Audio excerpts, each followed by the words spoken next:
ഇന്നൊരു working day ആണ് കേട്ടോ. ഇന്ന് പതിവിലും കുറച്ച് നേരത്തെ എഴുന്നേറ്റിട്ടുണ്ടായിരുന്നു. സാധാരണ ഞാൻ അധികം നേരത്തെ എഴുന്നേക്കാത്ത ഒരാളാണ്. രാവിലെ എഴുന്നേറ്റ് ആസ് യൂഷ്വൽ ചെയ്യുന്ന കാര്യങ്ങളൊക്കെ ചെയ്തു. ബെഡൊക്കെ ഒന്ന് നീറ്റായി വിരിച്ചിട്ടു. പിന്നെ ചെയ്യുന്ന കാര്യം വെള്ളം കുടിക്കലാണ്. ഹാളിലേക്ക് വന്ന് കുറച്ച് അങ്ങോട്ടും ഇങ്ങോട്ടൊക്കെ ഉലാത്തി നടന്ന് വെള്ളമൊക്കെ കുടിച്ച് ഇനിയിപ്പോ നേരെ പോയിട്ട് ബ്രേക്ക്ഫാസ്റ്റ് ഉണ്ടാക്കണം. ഇന്ന് എന്തെങ്കിലും സിമ്പിൾ ആയിട്ടൊക്കെ ആക്കാന്ന് വിചാരിച്ചു.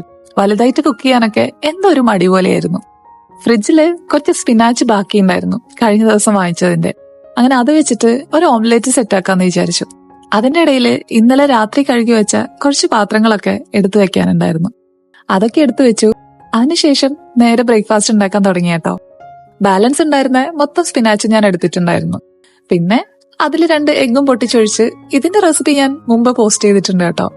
പിന്നെ ഇപ്പൊ റീസെന്റ് ആയിട്ട് എന്റെ ഫേവറേറ്റ് ആയിട്ടുള്ള ഒരു വെജിറ്റബിൾ ആണ് ഈ ക്യാരറ്റ്. എന്താണെന്നറിയില്ല, ഓരോ സമയത്ത് ഓരോന്നിനോട് ഇഷ്ടം കൂടുതലാണ്.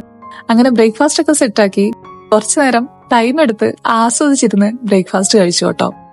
പിന്നെ ഇപ്പോ രാവിലെ കഴിക്കുന്ന സപ്ലിമെന്റ് കഴിക്കാനുണ്ട്.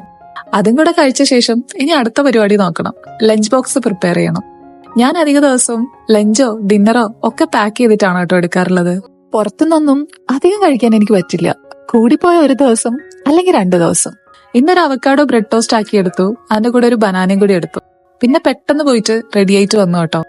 അപ്പോഴാണ് ഓർത്തത് കുറച്ച് ക്യാഷ് നട്ട്സും കൂടെ എടുക്കാന്ന്. അങ്ങനെ ഒരു ചെറിയ പാത്രം എടുത്തിട്ട് കുറച്ച് ക്യാഷ് നട്ട്സ് കൂടെ എടുത്തു കേട്ടോ. പിന്നെ അതെല്ലാം കൂടെ ബാഗിൽ പാക്ക് ചെയ്തു. സമയം കുറച്ച് ലേറ്റ് ആയിട്ടുണ്ടായിരുന്നു. എന്റെ ക്യാബ് വരാൻ ഇനി 5 മിനിറ്റ് മാത്രമേ ബാക്കിയുള്ളൂ കേട്ടോ. പിന്നെ ഇമ്പോർട്ടന്റ് ആയിട്ടുള്ള കാര്യം പെർഫ്യൂം. നമ്മൾ എന്നും ആളുകളായിട്ട് ഇന്ററാക്ട് ചെയ്യുന്നോണ്ട് നമ്മൾ നല്ല സ്മെൽ അല്ലെങ്കിൽ നമുക്ക് തന്നെ ഒരു കോൺഫിഡൻസ് ഉണ്ടാവില്ല. അപ്പൊ ശരി,